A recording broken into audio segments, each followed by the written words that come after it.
online. And I'm here. Lori is absent tonight. Absent. Okay, item number one, before we do the adoption agenda, I'd like to make a motion to amend the agenda tonight. To add a closed session for legal. Get a second. Thank you, Linda. I believe we have another amendment to the agenda. Do we? Okay. Daniel? Oh, yeah, I some names to that for the short-term rental committee. So, okay, we're gonna do closed session, let's do yours, we'll do yours at 7 on the G. And closed session should be just 8 then. Yeah, we'll just do 8, yeah, we'll do 7 G. AJ's here. And you have AJ's online? No, he's here. Oh, okay. Well, perfect, we haven't done this yet, so, all right, so you're adding members to the STR, Daniel? Yes. Perfect.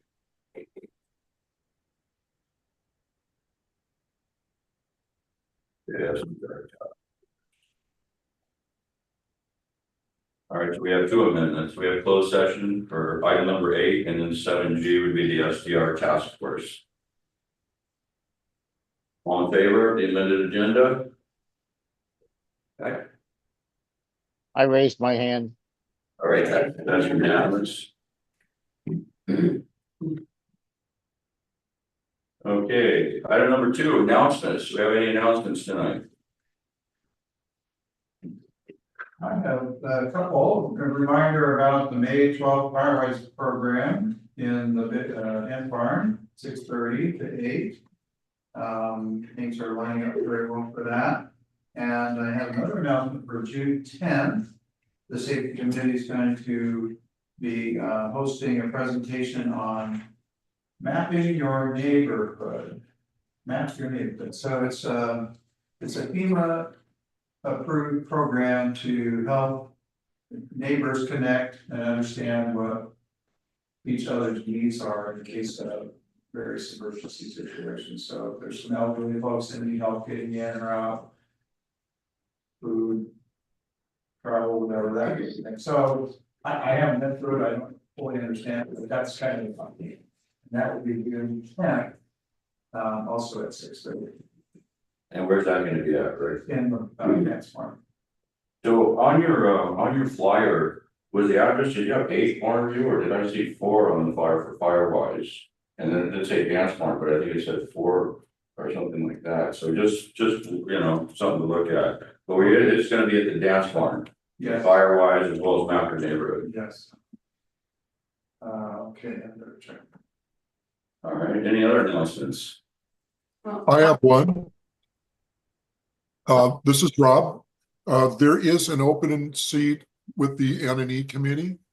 If anybody in the community is interested in joining the N&E committee, please submit your name to the volunteer link on the Sun Valley website. And we would love for another person.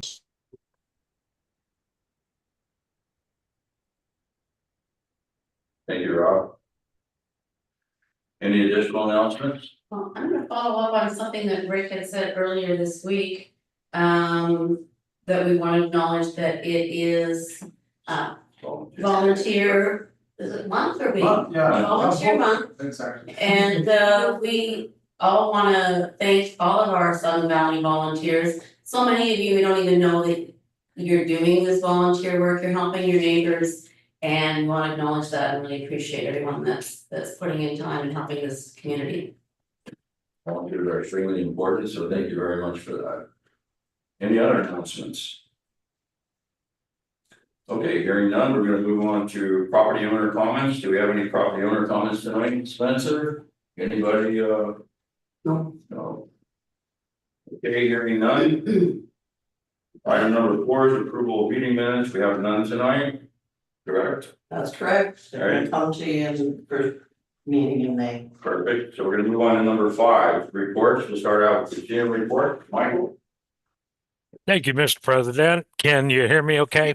We can hear you now. Loud and clear. Great. So spring is blooming in Sudden Valley, and we're moving right along with some of the project approvals. Tyler and Mike are assisting us with some of the final Department of Fish and Wildlife permits we need for the bridges on Polo Park and Area Z. So those, as the board knows, you did those approvals. We're also looking at getting the final scope of work and information for the turf care building surf replacements. Those are coming up as well. So those are the major capital projects coming. Of course, the turf care equipment, that fairway top dresser is getting quite a bit of use. The team out there says it's a great piece of equipment, along with the aerator. As the clubhouse HVAC design, that permit application is still under review. Expecting that approval soon. Gate 2 and the marina signage, the board did approve those. Those sign designs and locations are in progress. And I know I heard Mike Brock, he must be behind the microphone there. So Mike and Morgan and I will be finalizing those, getting those up and posted. So the golf course cart path upgrades and the bathroom fixture replacements, those are being proposed. They're coming up. And of course, barns 6 and 8, those at this point are, still in the planning stage. So kind of a lengthy report. It will be in the views. And of course, it is up online. And so in the interest of your time, unless the board has questions for me, I will ask you to stipulate to it. Thank you, Michael. Do we have any questions for Michael regarding the GM report? We'll give Linda a second. You're good?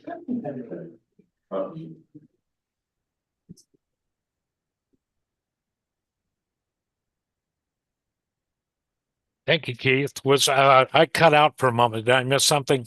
No, sir, you're good and everybody's fine. Is Joel online or is Joel joining us live? He had indicated he was going to join you live. He might have been reprinting that, but Joel, are you on there? I don't see you as a participant. Okay. I don't see him here either. Do you want, if the board would, if you'd like to skip ahead, I'm going to text him and email him. And Spencer, would you do the same? Yep. Okay, thank you, Michael. So we're gonna move forward. We're gonna skip 5B right now. And assuming Joel will be joining us shortly. Excuse me, sir, did you have any property owner comments you wanted to make tonight or anything, or? I was just gonna listen to the opening bit here, thank you. Okay, perfect. Didn't want to mention it because of your point. All right, moving on to item number 6 is continuing business. We also have none tonight. Item number 7 is new business. We go to 7A, the 2025 budget calendar. I didn't do it. I think that this was put in by the general manager, I believe. Right, we reviewed it at the finance committee meeting as well. It looks like all the required meetings are lined up and timely and Yeah, everything. Did anyone have any questions regarding the budget calendar? So the budget calendar is in there for our information for our targets that we have to hit and provide to the community. Is there any questions that anyone had here regarding the calendar for the budget? No. Okay. All right, moving on.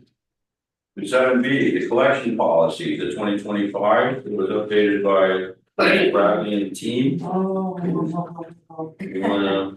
So this is an update to the Southern Valley collection policies.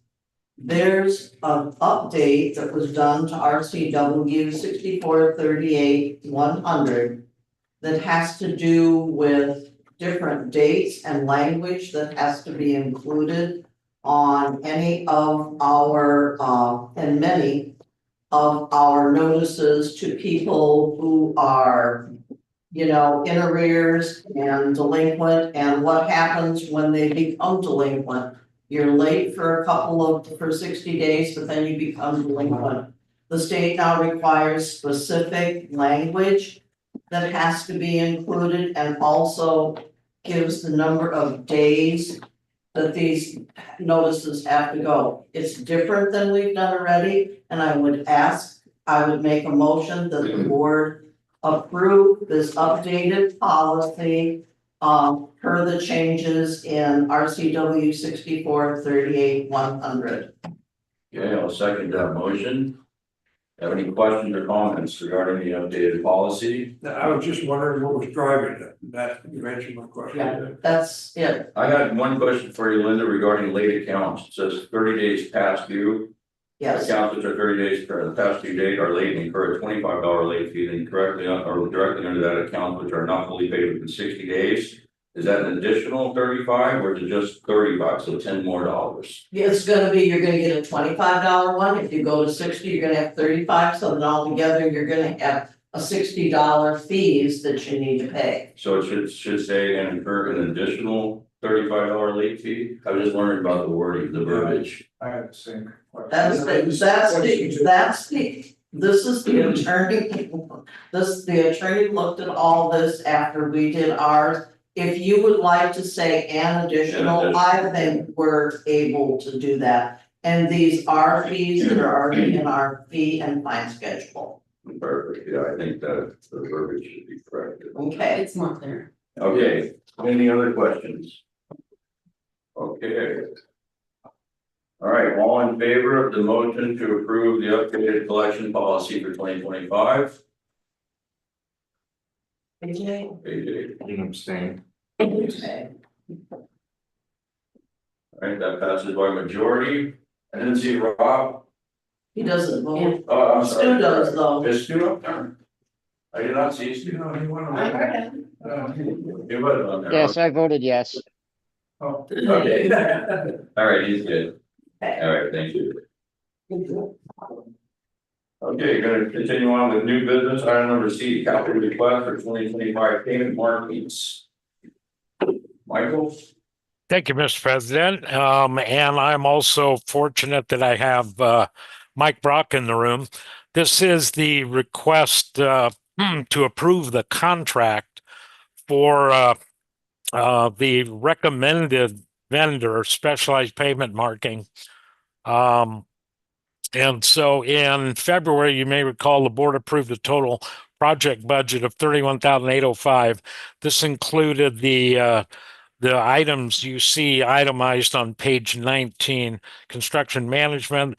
Mike Brock asked for a materials allowance for road signage, and I believe, Mike, you have some at the Area Z yard, but the 2,000 would give you enough to update the signage you need as well.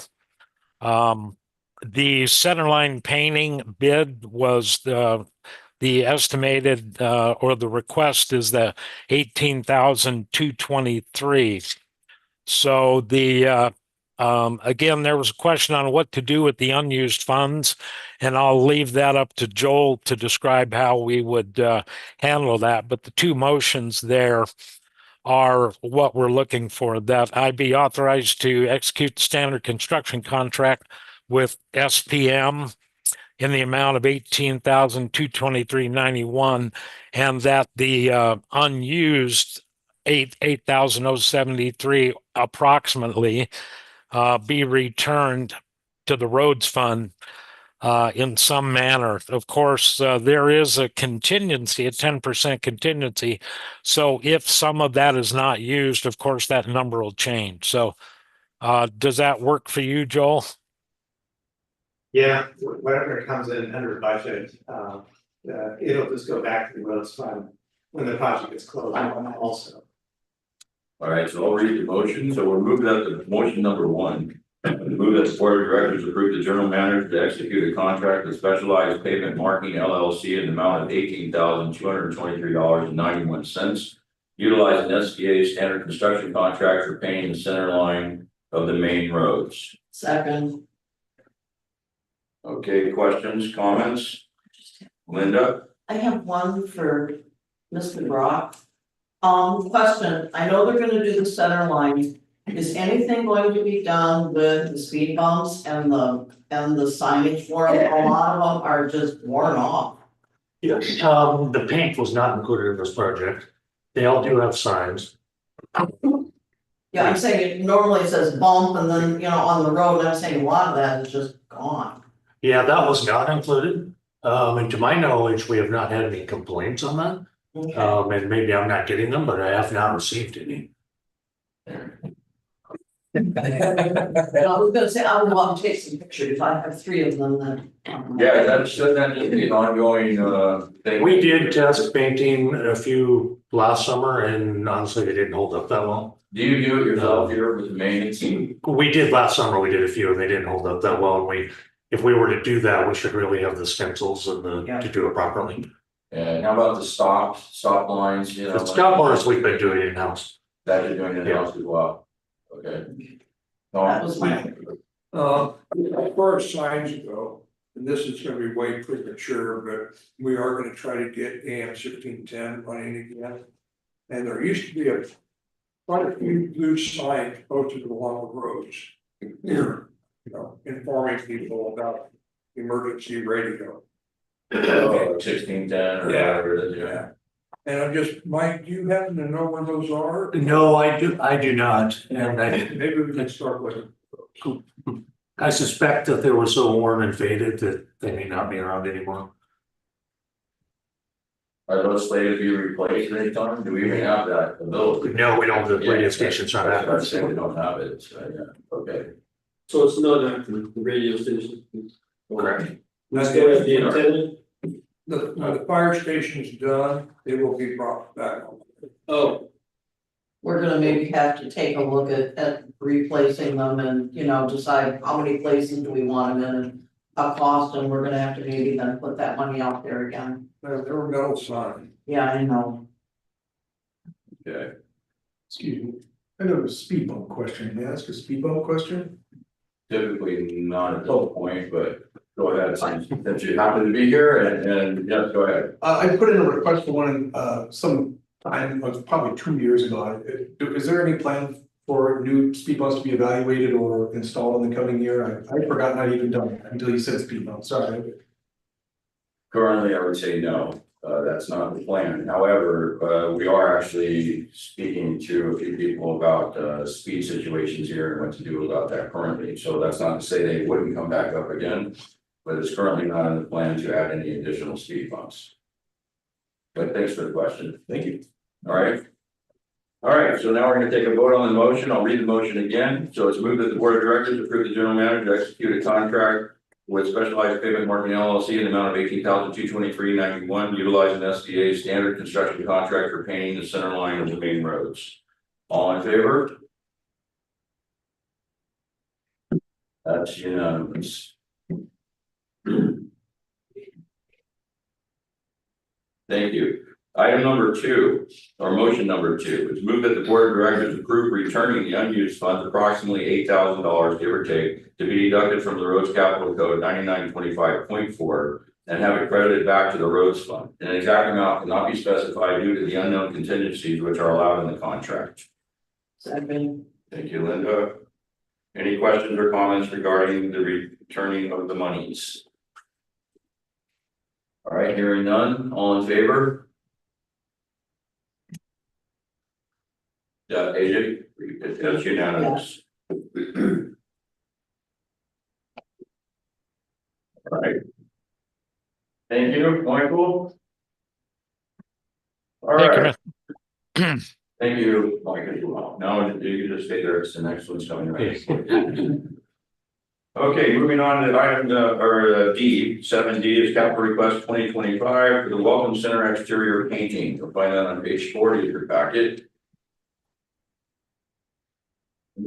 Michael? Thank you, Mr. President. Again, this purpose is to request the funding and the contract award for the exterior painting of the Welcome Center.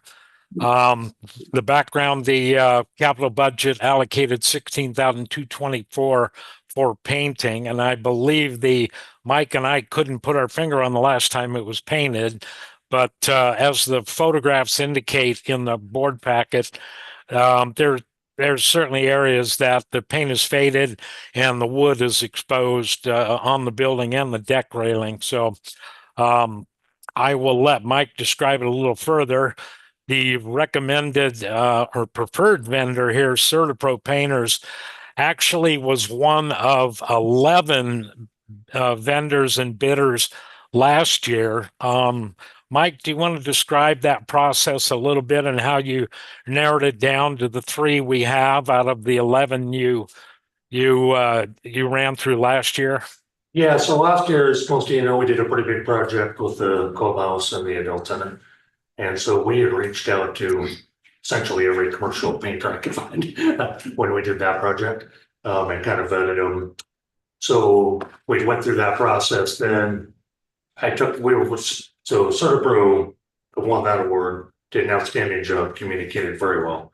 I was very impressed with them because with the clubhouse and the library, we're dealing with the public going in and out in Agave, and they just did a great job of facilitating that and didn't have any complaints. So this year when that came around, I also reached out to them. I reached out to the second lowest quote from that project and then found a third quote and then went from there.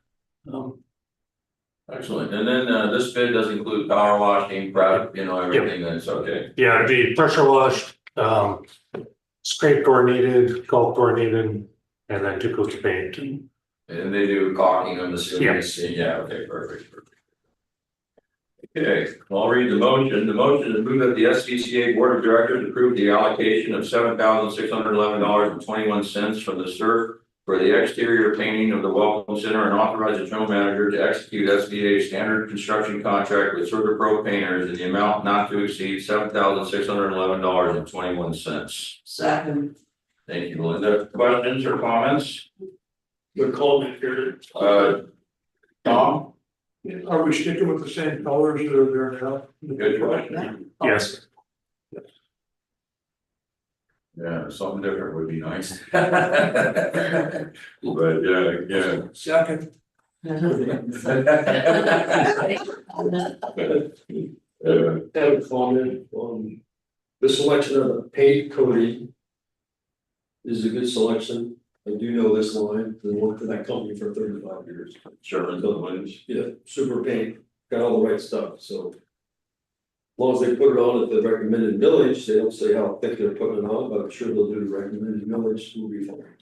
Yeah, and we did spec out the super paint or equivalent. Cool. Is Linda? I just have Thank a you. question, and it's for Mike. Since they're not doing any little, I'm assuming maintenance is gonna go through and do any little repair work that might need to be done before they do their painting and stuff. correct? Yes, we have one windowsill that we'll be replacing in-house prior to the painting, and the rest of it's pretty good.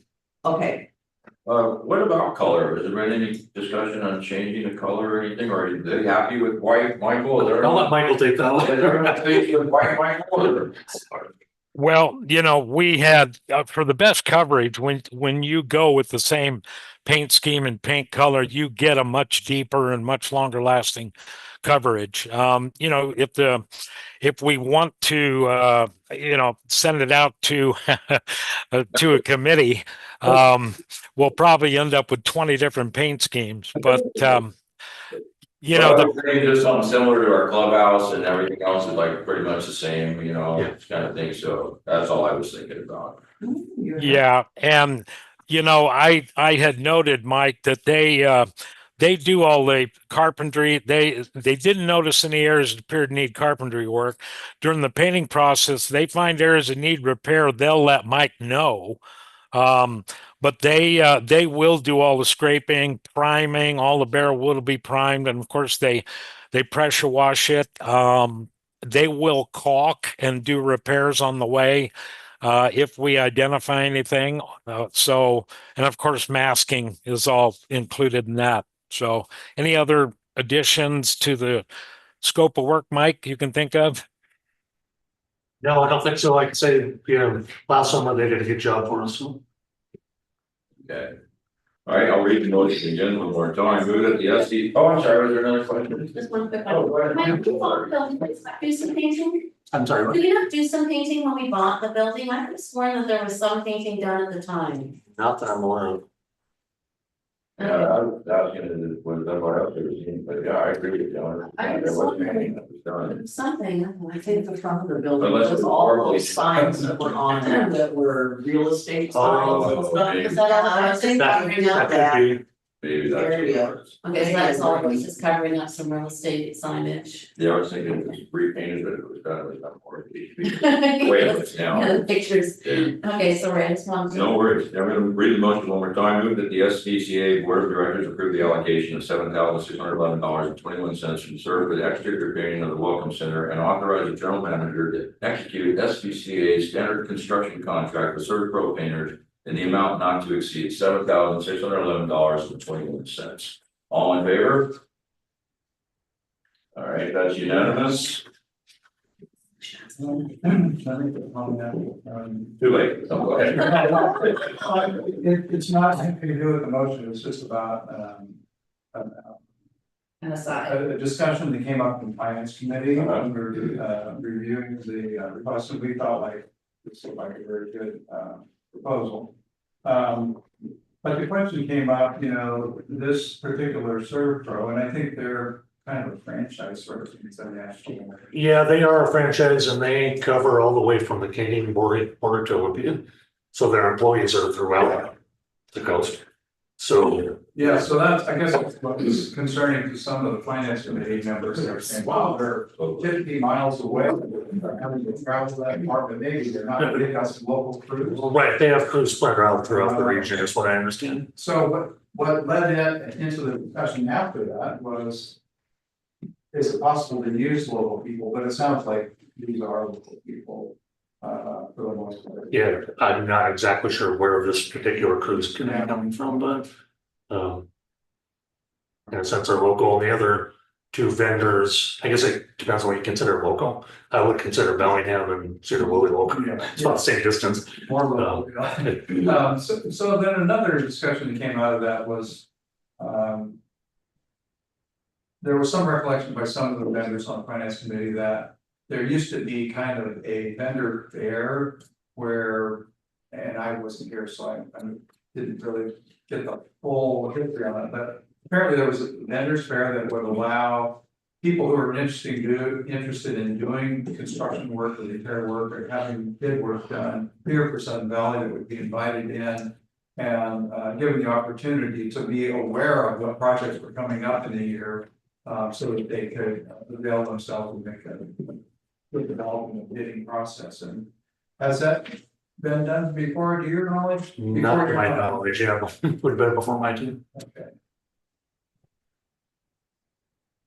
Thank you. Thank you, Rick. I have one note I'd like to make. In the future, if the board was okay with it, in the idea of not wasting so much paper, we can just state we're gonna use a standard contract. Maybe we could include one, but we don't need to print them for each capital request.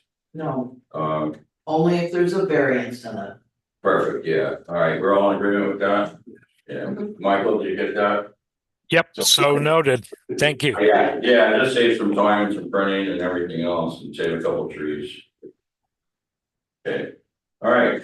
Did we take the vote on that? We Yes, did. did. Thank you. Then we went into discussion after it. All right, thank you very much. Thank you, Mike. Thank you, Michael. You bet. Okay, new business E, approval request to de-obligate and reclassify capital projects.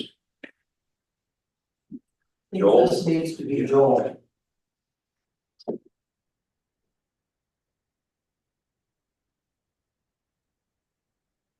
And Mr. President, if you don't need Mike Brock, can we let him go, or are you gonna need him?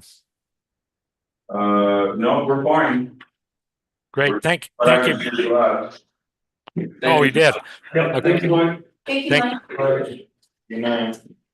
Thank you for putting me in today. Oh, you're welcome. Appreciate that. This morning was busted today. Oh, It's thanks, very Mike. important. Oh. Oh. So close, he almost might. Morning to board meeting. A lot of that, it's like that's right. Once you commit, you're here. You're here for life. Let's see. Guess it has a lot of stickers too. I'm glad I know. Oh, here. Oh, there we go. All right, I'll let it go this way. Okay. Thank you. Thanks, everyone. Okay, so I'm going to give you the proposal to de-obligate, reclassify the capital projects GL 8004 and 8003.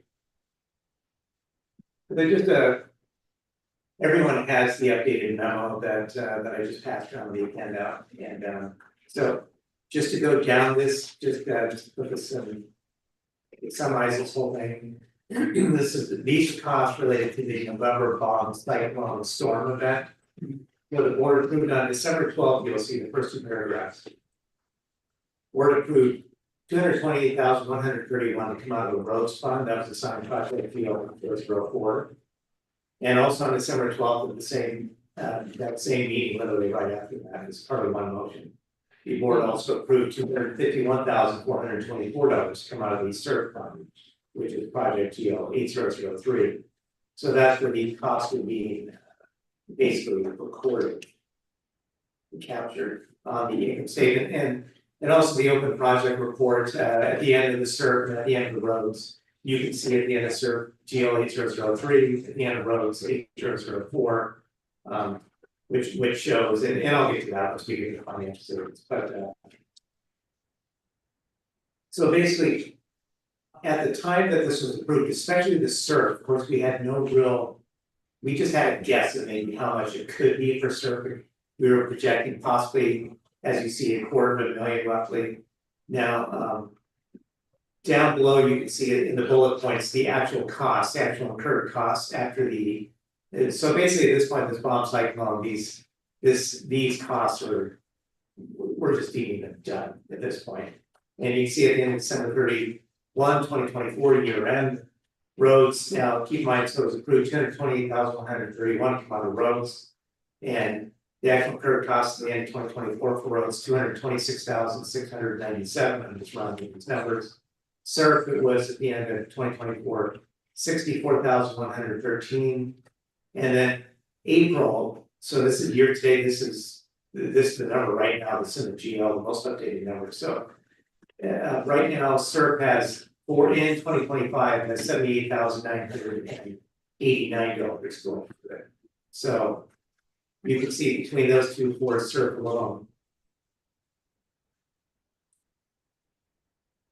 So CERF has about $143,102 approved, and what was approved was $251,000. So it's clearly about $110,000, approximately $110,000 under what was actually approved by CERF. Now, so the big thing here with this is normally these tree costs would go to operations, it would go to hazardous tree expense and SEC department. And then usually, well, if we have no bridge and we need more money, then we'll do a UDR request to take it out of UDR. Of course, at the time the November bomb cyclone event happened, everything was so fluid. It was kind of unknown exactly how much the cost would be, but basically, the dust is pretty much settled on the 2024 year-end numbers for operations. So operations has a net operating surplus of $305,870. Now, so as I said, the December 31, 2024, both the roads and CERF combined, those two come out to $290,890. So the operating surplus can easily absorb that $290,890. So part of this de-obligation request is to move $290,890. It costs incurred at the end of 2024 to move that away from the capital funds and put them back into operations. Obviously, when we did the capital budgets last year for the 2025 budget year, at that point, all this before November. So those budgets don't have that budgeted into it. And so if we did that, then we get in a sense hold the capital budgeting back in line with our 10-year capital budget plan that we have. And then while we're at it, the cost of $78,989 that had occurred in 2025.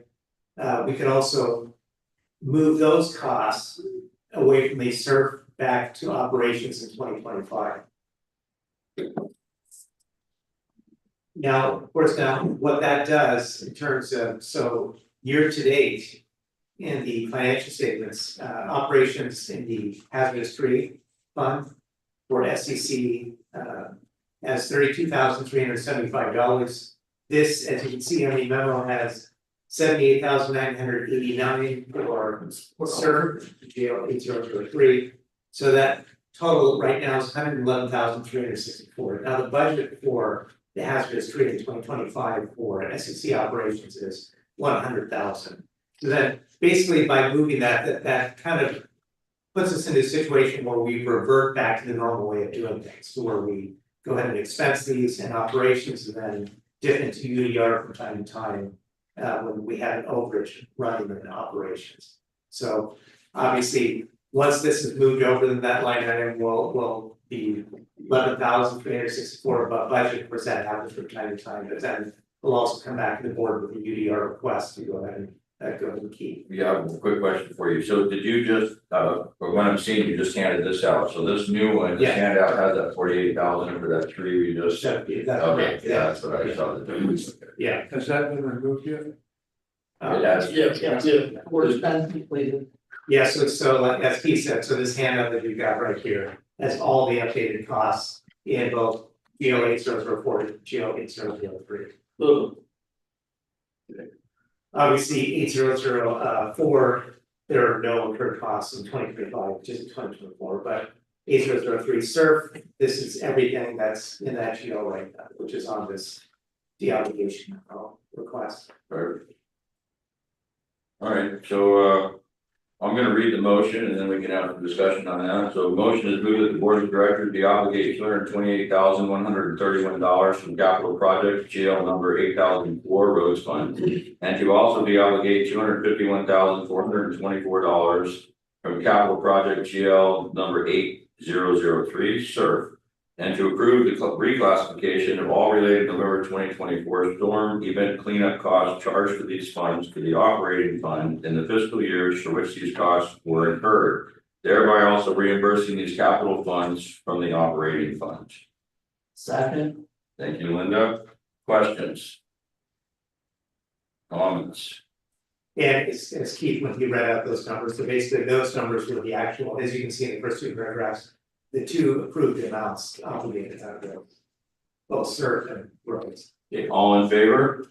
I'd like to Do you have a amend, question? I would like to amend the motion Okay, because the actual motion does not indicate that there's, in the discussion, it says at the same time, it is also recommended that the 2025 year-to-date residual November storm event cleanup costs be reclassified from capital to operations. I believe that needs to go into this motion and it's not there. Actually, so yeah, this of course, this whole situation kind of caused some just confusion naturally with how the motion is. So basically, like when Keith read the motion, the motion is basically structured to where those two amounts for roads, 228,131, SURF 251,424, those were the two amounts the board actually approved to obligate. And so that first part of it basically de-obligates that stuff. And then the second is you continue on the sentence, to reclassify these storm event cleanup costs charged to the fund or charged to these funds, being the capital funds, to the operating fund in fiscal years for which costs will occur. So that means all of these expenses in 8003, 8004 will then go back into operations. And then naturally, when that happens, then whenever something is reclassed from capital to operations or vice versa, then the cash is a part of that geometry, and the cash falls in as well. Yeah, it's just, it's very clear in your earlier description of it, but the motion really, it says the operating fund in the fiscal years for which these costs were incurred, we spell it out what they were. The SURF, the 8003 has $78,988.80 that needs to get moved, and I really think we need to add that bottom sentence from your description about into the motion. Sure, yeah, you just insert that part into the motion, so. Good. Oh, yeah, go ahead. All right, so I would move to amend the motion to read. Move that the board of directors de-obligate $228,131 from capital project GL 8004 roads fund, and to also de-obligate $251,424 from capital project 8003 CRRRF, and to approve the reclassification of all related November 2024 storm event cleanup costs charged to these funds to the operating fund in the fiscal years for which these costs were incurred, thereby also reimbursing these capital funds from the operating fund. At the same time, it is recommended that the 2025 year-to-date residual November storm cleanup event costs be reclassified from capital to operations for the same purpose. I need a second. Second.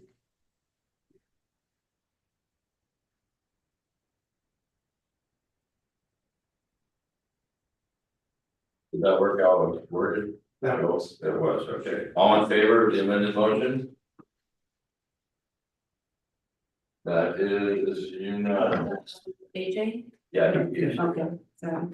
that's unanimous. Thank you very much, appreciate that. That was the amendment, now you need to vote on the amended motion. We just did. You amended it. Yeah. You voted on the amendment. Oh, all right. You need to vote on the amended motion. Okay. Okay, all in favor of the amended motion? And that's unanimous, all in favor of the motion, and we already, okay, very good. Thank you. Thank you, Copy. All right, item number F, capital request for 2025 Barn 6 pre-design fee proposal. Ready? Glad you're back. What's that? I'm glad you're back. Oh, thank you.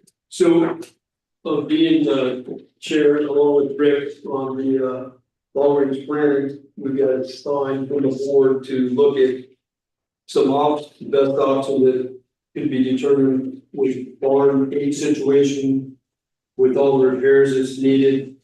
We were able to get costs, not just about everything that needs to be, but then there's always that, wow, it's gonna be 10% or 20% more. But roughly, it's like $4 million to get barn 8 kind of up to speed. It's still not sprinklers, it's just, taking care of the stuff that's been found. There could be some more surprises. During this, we've also got some estimates on time, how long it would take to get these repairs done, and how long we'd have to be out of the building to kind of coordinate getting these different parts done. And it's almost, from all the estimates that we got back, it's pretty close to 2 years that they don't want us in here, which is huge, which the committee that we have is a good representative of the community. We have, from gates 9 and 13 and 3 and 2 and 1. And there was like, heck, let's shut the place down for 2 years. So we have barn 6, which was our assignment to figure out what to do or what are the options. We've been, there's been some proposals previously that AJ had come up with in 22 with Carletti Architects, and I talked to Carletti, and they had the drawings, and they're all doing the project, and what would it cost to do something like this? And it's like, hey, this is a whole different ballgame now. So to do anything with barn 6, our committee said, like, well, shoot, it's nothing now. What could it be? Before there was like, hey, there's gonna be a gym in there, some restrooms and an office, and we're trying to like, well, what's in barn 8 now? If we'd be out of here for 2 years, we gotta relocate and do kind of exists. We may need to do barn 6, so. We all went through to try to get this as multi-purpose and functional as possible. And so like the first floor would be as multi-purpose as possible, meetings and could be a gym. And on the gym, I mean, we could do anything from roller skating to dodgeball, to basketball, to volleyball, to pickleball. And we could find a type of floor that can do all of those things. Other than the pickleball would take a little bit larger ball than the normal size to get the bounce. It's a big deal to bounce. But that was an option, and then we go kitchens. I'm like, yeah, you can spend a fortune on kitchens.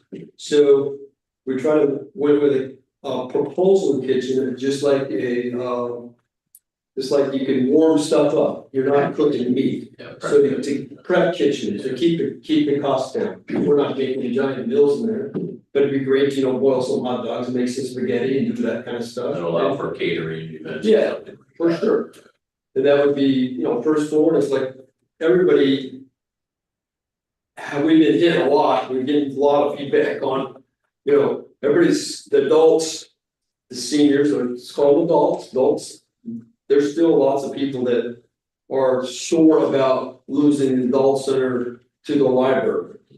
And we're getting this pretty heavy. So, this might be a good opportunity to see what we could do. I mean, you can't put everything in all in one room. So, hey, let's see what would happen if we added another floor. And hey, you know what? We get that high.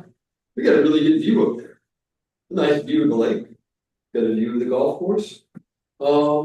Hey, maybe we could put a dance floor up, but we've had a dance barn, remember? Hey, so dance barn, dance floor, put a prep kitchen up there also, and an adult center that kind of overlooks the water. And we got restrooms, and to do that, second floor, we'd have stairways. There'd be 2 stairways going up, and there would have to be an elevator. That's the law, and we got seniors going up the second floor. So who knows what all this costs? So the best thing we did, we had a meeting with Carletti. He's like, hey, help us out. If anything would happen, it's got to be brought toward the board, it's got to be brought toward the community. But hey, put some costs together for, say, May 2026. What would it cost? And Carletti said, yeah, we can figure that out.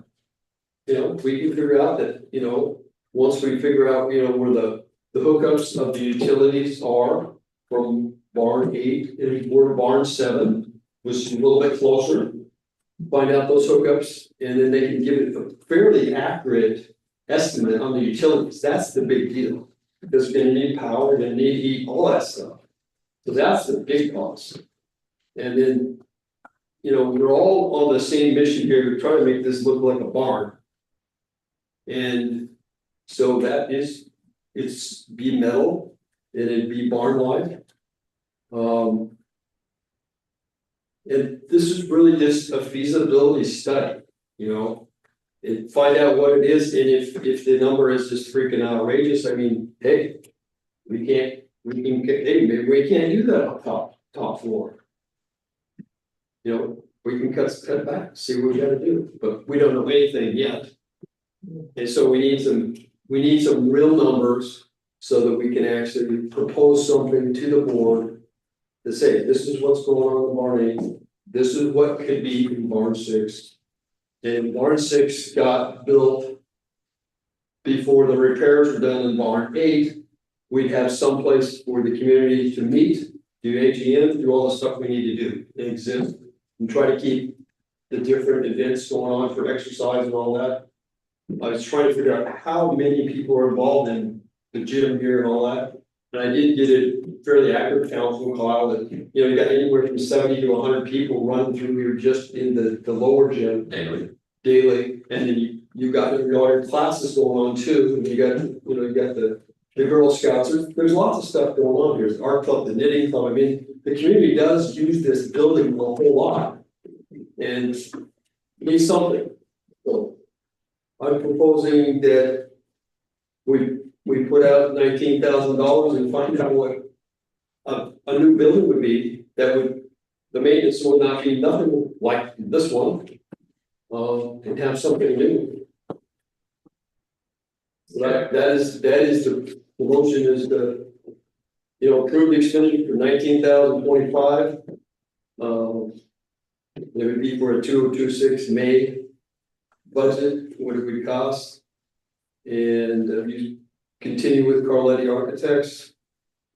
And All right, I'm gonna go ahead and read this analysis, okay, and that way it's because of the public in here. So the analysis of the proposed scope of the work for Barn 6 pre-design phase includes the following tasks and deliverables. So task 1 is the architecture pre-design, they're estimating $13,000. Research buildings and zoning codes, conduct 2 meetings with the client, which is SVCA, develop a concept floor plans for the first and second floor, create concept building elevations for 2 sides, adjust floor plans and elevations based on the client feedback. So once they come back after the first meeting, they may have to adjust some things. Provide a preliminary building section, draft a narrative description of the scope of work for the site and building, and assist with cost estimation. Task 2 of this cost estimate, which is the cost estimate, is $3,300, and that's prepare an Excel spreadsheet for a ROM cost estimate outlining general project costs based on the described scope. Task 3 is the 3D renderings, which produce a 3D color rendering of the exterior to support the capital fundraising campaign for the community to see at town halls or whatnot. Reimbursable expenses is minimal, $250. That includes mileage, large format copies, postage, delivery, and all those have a 10% markup. The total proposed fee is $19,025. The proposed replacement building will maintain the existing footprint of the current barn 6, which is approximately 130 by 100.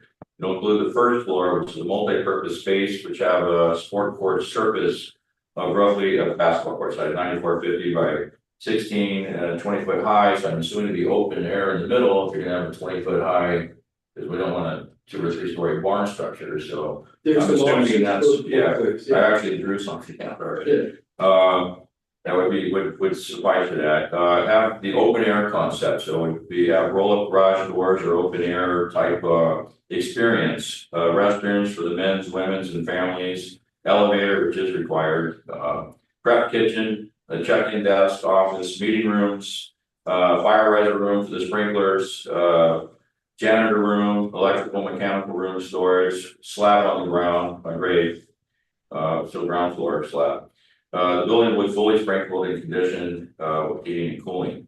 The second floor, which is still up in the air, would be a meeting room, event space that have a good lake view, a prep kitchen, an adult lounge area or any area, just be open concept at this point, but it could be anything like Ray recommended to be for senior rooms or whatever, lounge areas that have a restroom, elevator, a deck, meeting rooms with possible movable partitions and storage area. The feasibility study assumes no occupancy change or site upgrades, stormwater or general site improvements, and relies on owner provided utility information for raw estimates. Due to timeline constraints, the general assumptions regarding site conditions will be made without a pre-application review with Washington County. The deliverables from this phase will provide with the SVCA with conceptual designs, a cost estimate, and a 3D rendering to inform decision making and support fundraising efforts. The project proceeds beyond the pre-design phase. A separate fee proposal for schematic design through construction administration will be provided.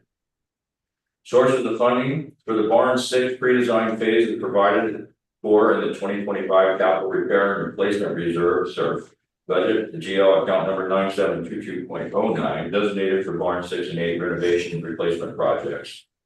The request is to approve funding in the amount of $19,025 for the Barn 6 pre-design phase architectural services as outlined in Carletti Architects fee proposal dated April 10th, 2025. So the motion is currently to motion to approve the expenditures of $19,025 from the 2025 SURF budget, GL account 9722.09 for the Barn 6 pre-design phase architectural services to be formed by Carletti Architects, yes, as detailed in their April 10th, 2025 fee proposal. Second. Thank you, Linda. Okay, we're open for questions. Linda. So Carletti was the only engineer that was mentioned in the advisory vote when they talked about the open air pavilion. Are we gonna get anything, somewhere, we came up there, a $900,000 amount came up, that's what an open air pavilion would cost. If that's gonna be options for the membership to look at besides an enclosed building. It can Carlotti do, I don't know where the 900,000 came from, if you could ask them, it would just be nice to know if we're gonna do this for the membership. Of being able to give them a guesstimate for an open air. And then this extended building, if, you know, cause we're talking option, you know, we may end up only going with one floor because 2 floors is too much. But I'm wondering, can that go back in there? Or do they have something that somehow we got that $900,000 number for the advisory vote? And like I say, they're the only engineering company I know that looked at that, that's just my question. Ray, make a note, you got a note of that? Yeah, So, yeah, the open air one that we had previously that I didn't order. AJ can correct me if I'm, I thought it was 1.1. yeah, I don't remember, I thought it was more as well. Yeah, that was 1.1, and they also had one that was framed in for 2.1, and they have both of those wrongs. But is that something you can certainly check with them? Yeah, I mean, that's just sure. something, if they didn't provide something, they should still have Yeah, that available. they have it for all, they have it all. reference. Yeah, they have it. They should. So how is this different from the other one, the 2.1? This one is more stuff that barn 8 has. Into the new barn 6 proposal. You know, we're adding, possible second floor, the adult center. And also, a dance floor on the top floor, that's additional. The gymnasium would be the same, restrooms are the same. This one does have a kitchen, the other one did not have a kitchen, just had a check-in place. Yeah. So there's some modifications and there's added meeting Elevator rooms. too. There's added meeting rooms on the first floor, and there's also meeting rooms on the second floor that can be divided, so you can have one huge room or you can divide it. It's just options, so you could have 4 meeting rooms versus, which is what we have here, we have 4 meeting rooms in this building. So this concept came together as a committee, like a group, Right. discussion in the committee. yeah, it's just trying to not lose anything, let's get everything that's in barn 8 over in barn 6, if that's even possible. Okay. So there's anything possible, you gotta put a number to it. And to get a number, you gotta ask somebody that's Yeah. professional, so. Don? Yeah, I'm wondering about these new wetlands boundaries that came out a couple months ago. Which barn 6 has a much smaller encroachment into Yes, those really boundaries. just on the corner. Yeah, and how much that's gonna drive our decision on where we go and what we do. Yeah, from the architect's point of view, just him knowing that he had the 200 line, I mean, it's just the one corner of the existing 130 by 100. He said it would be easy. Go through. So I do have an update on this, Yeah. as of today, I talked to Michael today, I was trying to get a hold of Andrew and Kayla, the shoreline, my expert for the county. The 200-foot buffer zone has been adopted by the county way sooner than anyone anticipated. Now, according to Michael, my original conversation, they would not allow us to grandfather the footprint, even though it's been there and all that, they wouldn't allow the grandfather situation. I don't know that that's still the case because I haven't talked to Andrew, I was hoping he would get a hold of me before the meeting tonight. But that has happened, so I've got 2 emails and a phone call into them, hope to hear back from them immediately. I'm hoping to find out what our options are. That may just mean we may have to move the barn over a bit. I looked at it today. I didn't have my long tape to see exactly where we're at with everything, how far, what's impacted. But Michael and I did a mock-up before with barn 6. Yeah. And showed where that buffer zone went from 150 to 200. It was not just a corner. It a fair amount of that barn. Now, all that may mean, like I said, we'd have to move the barn 30 feet or something like that, I don't know yet, and I don't know what Andrew is gonna say, because this is relatively new, right? And Mike was surprised I went through as fast as it did, I was shocked myself, because the county doesn't do, anything very fast, it's a slow moving, situation. Yeah, the architect is willing to sit down with the county, just to run that by them, just to make sure. I thought you had that in there, but They're gonna try to make sure, we're gonna put something together that, can't even happen. So we gotta get some feedback from the county, but it's not gonna be, stamped and put all the money up for permits and stuff, it's just gonna be information to know that when it does come around, it can actually happen. yeah, so I saw in their testimony, and research building and zoning code, so I'm assuming that's what that was gonna do, cover that section of it. Yeah. But we need to do. We're that not putting prior. permits in, it's just gonna be a pre-meeting with the existing footprint Yes, with the new buffer zone. okay, so my goal is to try to get Andrew to meet me out here, or us out here, whatever, meet out here, and so I'm sure they're very familiar with it, but tell us exactly, I wanna know, before we engage somebody, why do that, if they're saying, no, we're gonna move it, then we do need this change, because their current scope doesn't cover site, and doesn't cover anything like that, and they want to know where utilities are, well, those are gonna be relocated if we end up moving. But we'll have to hook up to what's here.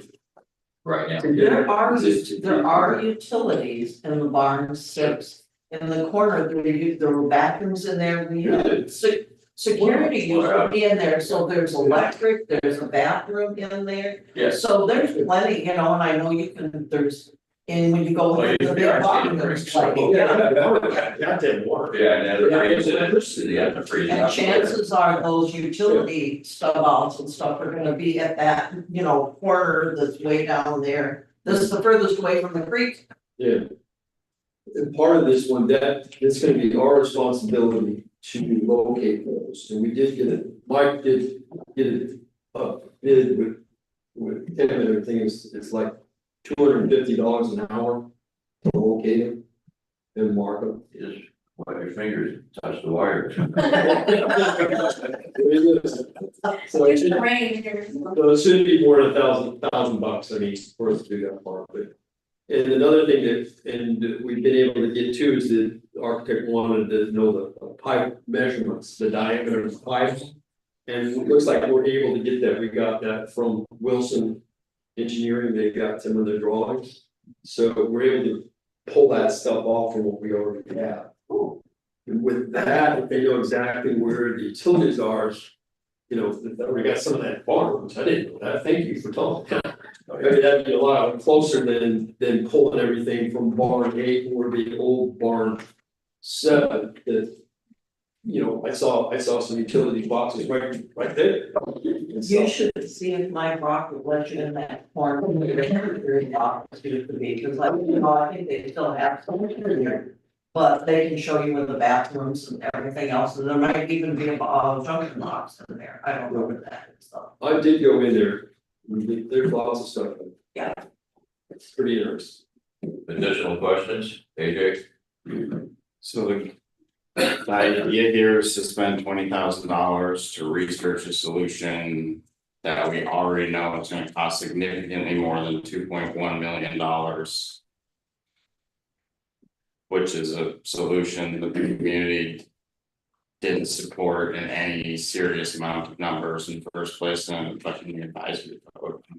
I guess I'm just a little confused as to why we would do this, and you were saying the goal is to build this building in 2026. There's no way. I can promise you, there's no way that happens. I bet you can't even get the building designed and permitted by that time. But Like, I was getting information from the architect, that's why I came up with that number, and that date. It takes 3 months to go through the Washington County. If you got everything in line, then you can't start with any building project until May. I do know that because we're really close to the water. yeah, I think the thing we all need to take into consideration when building it, and I have to kind of agree with AJ. That we're gonna take down barn 6 first. They ain't gonna put nothing there anyway. Still. You know, so do I see that as a realistic date? How about that? But that would be the first step of, that's gotta come down, and we don't wanna take it down until we have a plan of what we're doing. Yeah, it makes sense. Yeah, I mean, typically full sale demolition of large scale community style buildings. And then the reconstruction of something new in its place takes 5-6 years sometimes to get through, like, I guess I'm hopeful, but that's the people I'm talking to. it depends. You know, I mean. Depends on, I guess, it depends on how quickly they can whip together a design, but. but even an open air pavilion, Yeah, they've already same, got- you're talking the same kind of date, AJ, if it's, you're wanting us to look at a date, then I side with Ray and I say that. Of whether we do open air or whether we do a bigger building, you still have that basic time limit of where the old barn has to come down. And then whatever we're gonna do has to go in its place and be ready to act upon it then. We need to have something, otherwise, you know, nothing happens. So, another year goes by. nothing- It seems to me that the 2.1 for barn 8, and that was kind of lowballing contingencies, I think we've kind of figured we're gonna be much higher. Yeah, That's just for barn six. upgrades. Well, that's not for remodel. So, 2.1 was the barn 6. There's Barn. 2 replacements that Tyler looked into for barn 6, an open air pavilion and yeah, I a follow. more enclosed building.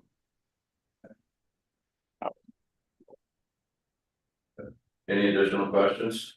Because what's happening with barn 8?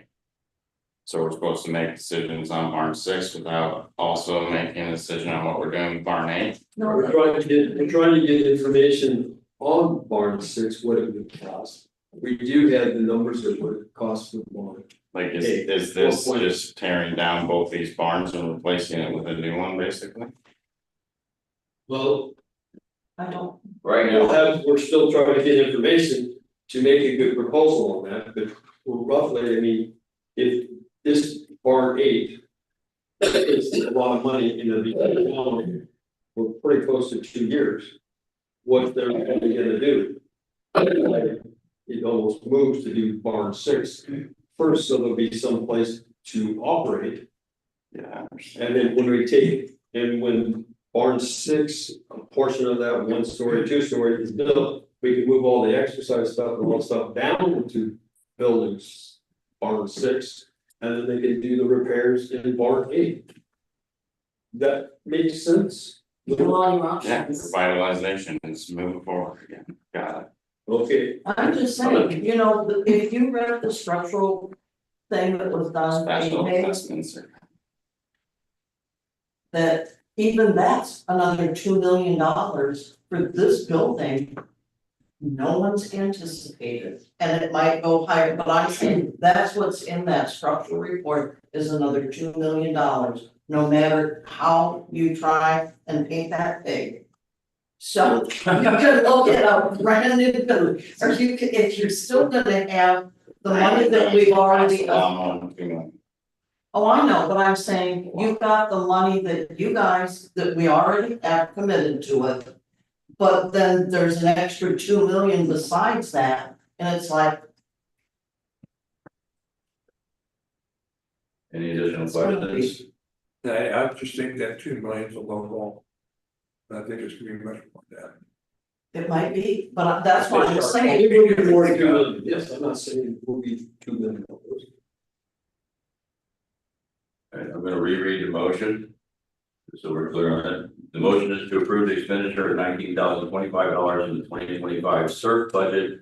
GL account number 9722.09 for the barn 6 pre-design phase and architectural services to be formed by Carletti Architects BS as detailed in their April 10th, 2025 fee proposal. All in favor?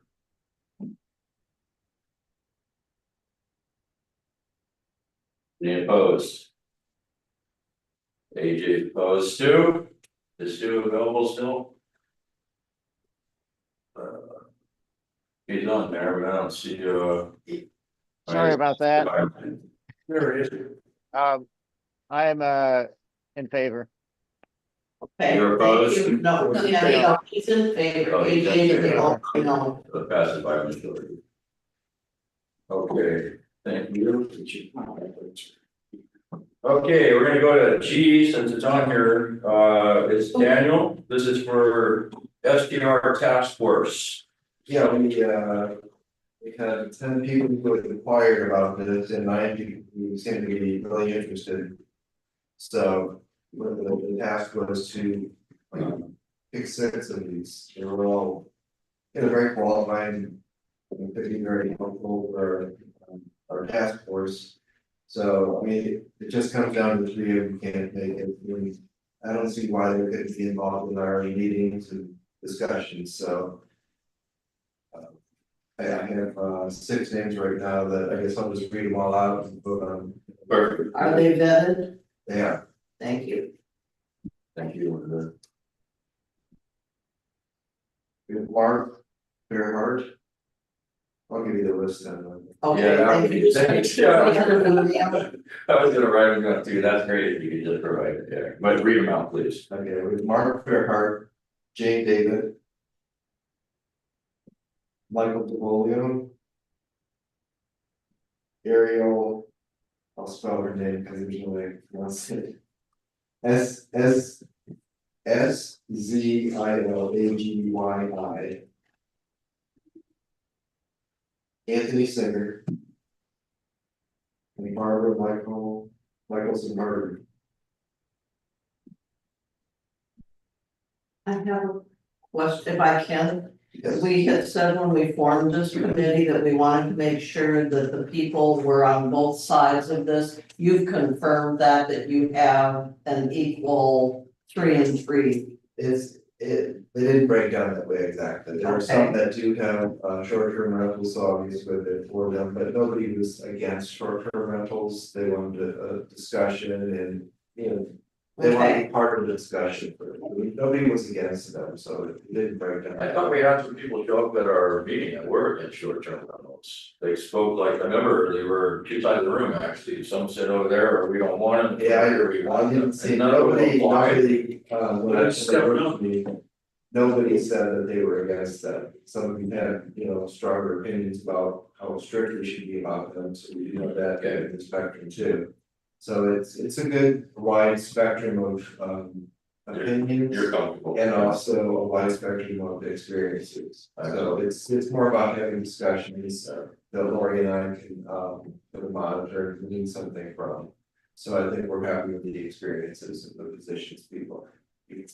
Okay, if we approve these, the only thing I ask for Daniel is when you have your first meeting, you don't have to post like for regular committee meetings, but if you let us know, because that starts your clock ticking for 90 days. Thank you. All right, the board have any issues with the appointees?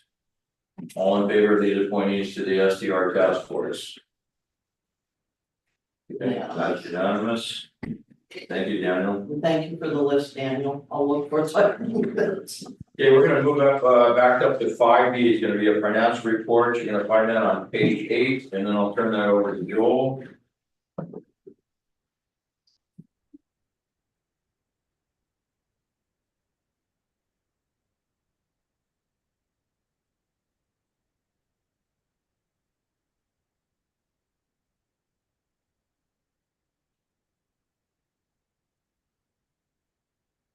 Okay, so I'm going to be covering the February 2025 financial statements. All this, thanks for your input, I'll just try to get through this as quickly as possible. Probably be done in I guess. There you go. Both take a while. I'm gonna cut the time in half just. Perfect. With that, so I'm starting out on the balance sheet, just like I always do. I guess maybe the one thing I'll point out on the balance sheet is, since we were talking about de-obligating the capital funds, 8003 and 8004, then you can see that what's gonna end up happening, this is going to come out of this operating cash. And then it's going to go down to these two surf and roads line items down in capital. So basically it's just going to be reimbursing it exactly what he said, right? The discussion about de-obligation. Okay, now on to the next page, which is the most interesting page. So the income statement, think about it like a consolidated income statement with all the departments obviously combined. And now we just get to the bottom line of this, so you can see that the net income right here is 17,334. Now, as opposed to for a couple of things I'll be pointing out, this is going to be kind of a repeat of what I said in January. So at the end of February 2024, it was basically a net income of 174,794.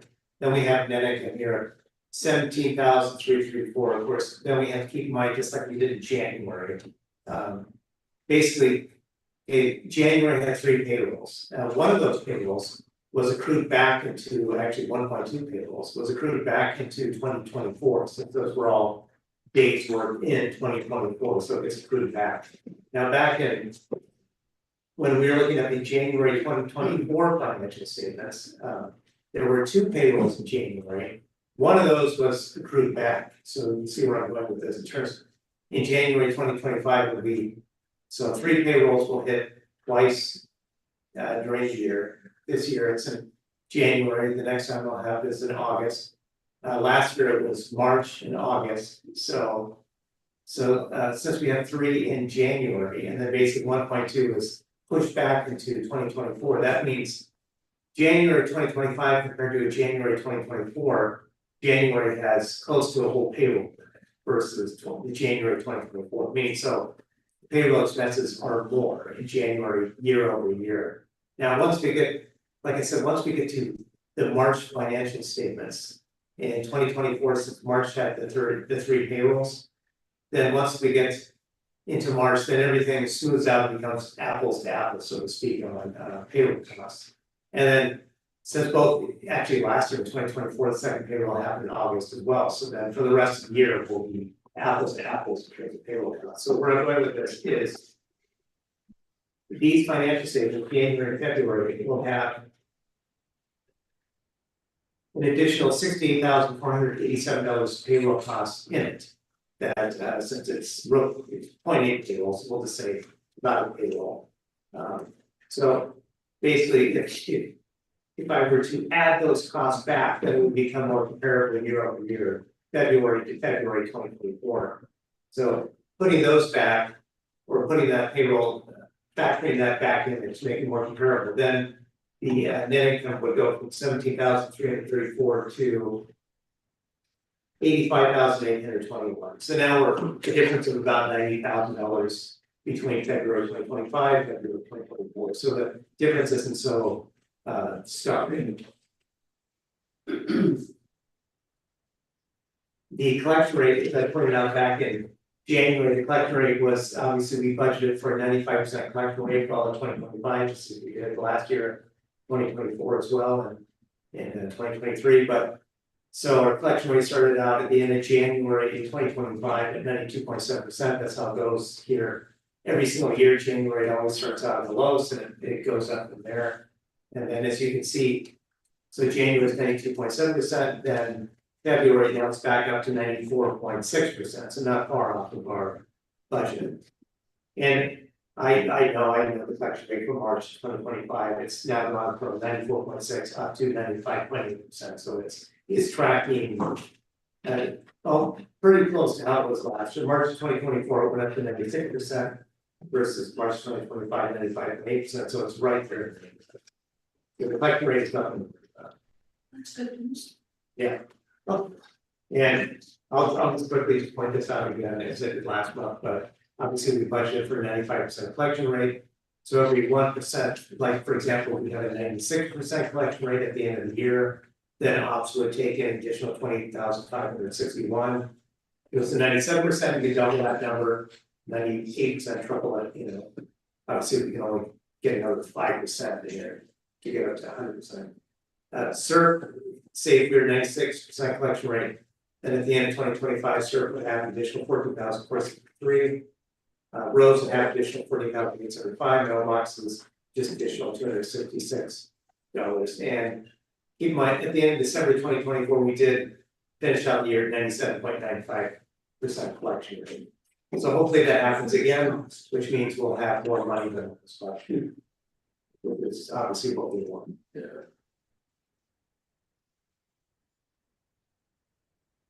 Yeah, I'll just skip ahead here to the reserve cash balance and activity sheet. So, and this is, as I said, this is a one you need to look at.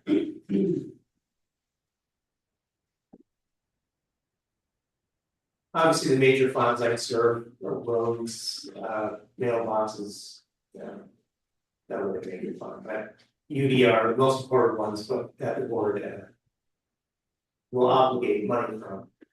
And then the CERF, it starts off here, this is the beginning balance, the 2024, then due to see, then interest income and some asset sales, where it doesn't push lower.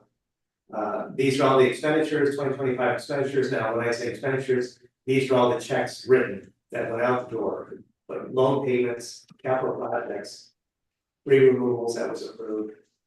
Then you have 10-month outlook right here. The dues outlook at 95% collection rate. Next big line item would be CERF loan payments. 10 of these left for the year, obviously, so we have 2 more months projected. Then the obligated expenses, $994.75. I'll just quickly switch over here to the capital project report that shows all the open projects. See a lot of red dots because obviously we're in the process of closing out these things. And then at the end of the report, you can see there's that 8003 line item, which we will be obligated to board in order to do that. But basically a combination of all these board approved projects, and then like for example, the golf course fairway, that's easy to see, approved 50,592. We haven't had any checks on that yet, so we're still going to obligate 50,592. Now this hazardous tree removal. So the board approved 251,424, 94,142, and then we've already paid out of this, so that's 157,282 becomes a part of that obligated balance that you see right here. This 994,765. So now that the board has approved to de-obligate that GL 8003, that this bottom line right here, this net usable cash amount will now go up by $250,000. You'll see on the next set of financial statements. It'll go up by 251,424. And same thing for roads. This net usable cash, 2,245,083 will go up by $228,131 since the board is now de-obligated, and so operations is going to reimburse roads. And then whatever wasn't spent, like I said, is being obligated anyways, that obligation goes away. So in one way or the other, both of those will increase by those amounts. Now, the UDR line item right here, if I point out from month to month, the dues coming in here. This is prior year dues, obviously we're in 2025 now, so if someone was in the rears, they were late on paying their 2024 dues, say like for example, or December 2024 dues, let's just say they paid that in January or February, and the operating portion of those dues goes into the UDR fund. Obviously, the CERF goes to CERF, roads goes to roads, and mailbox to mailbox, but the operating portion of that does not get into the income statement on dues and assessments income up here. It's 476,199. That's only for 2025 operating dues. The 2024 or earlier operating dues that people owed on when they pay it, it'll go to the UDR account, UDR fund. We had a nice deposit. What's that? We had a nice Yeah, deposit this we month. did. Yeah, We did. we certainly did. And you can see net usable cash balance at the end of. Well, this is after the obligated amount is subtracted away. But then we have net usable cash of 350,454. And this is where we'll obligate some more tree spending from this bucket right here, just like what we've been doing. And then that, like I said, with the board de-obligating those capital projects. It just restores capital, 10-year capital plan back to normal, like everything, which is.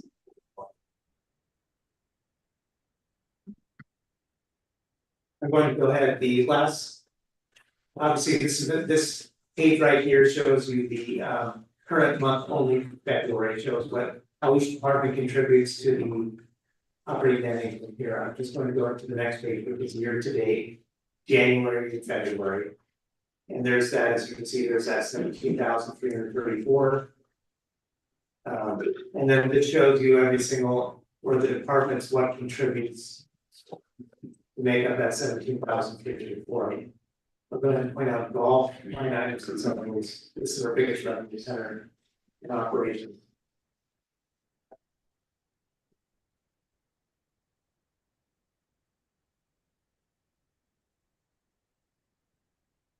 Okay, so you can see the golf has revenue of 208,531 at the end of February 2024 was 223,991. So the revenue is down about 15,460 for golf. Now looking ahead through the numbers through March, it looks like revenue for golf is down about 30,000 year to date to March, meaning March 2025 versus March 2024 year to date. Obviously, golf has had some weather issues, especially in January and February with that really cold February. You'll see with the total expenses, the salary, and so basically this is payroll and medical benefits costs in here, 108,469, and all of other expenses, 74,742. Those two combined come out to 183,211. Last year at the end of February 2024, year to date is 125,790. But then again, as I said, overall with that extra payroll, obviously golf has the extra payroll just for their department. So that extra payroll was it was 21,550. So you can see with golf that the net income right here, 25,320. If I were to adjust for that extra payroll to make it more comparable, then the adjusted golf income would be 46,871. Year over year, at the end of February 2024, golf had net income of 98,201. So it's about a $50,000 difference between February 2025 year to date and February 2024 year to date. It looks like at the end of March year to date, then the difference is about 60,000. So the difference isn't increasing like on that. It's not a linear thing, obviously, in terms of the difference. So we'll keep an eye on golf to see. And obviously, there's some weather issues at the beginning of the year that very well turn around. The marina, there's really nothing exciting to report on the marina right now because obviously the marina slip renewals were not being reflected in February. That was the same case last year. But I do know at the end of March, we have about quite a few people renewed like through the end of March. So it looks like we have about $208,000 already. Slip renewals, wet slips, dry slips, combo slips.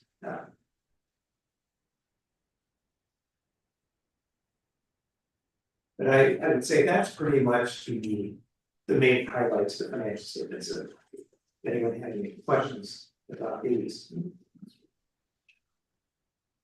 Any questions, anyone? No, thank you, Joel. Yeah. Appreciate that. All right, moving on, we are going to go into closed session at this point to discuss legal issues. Spencer, can you stop me recording? I make a motion to go into closed session at 8:30 p.m. Second. 8:30.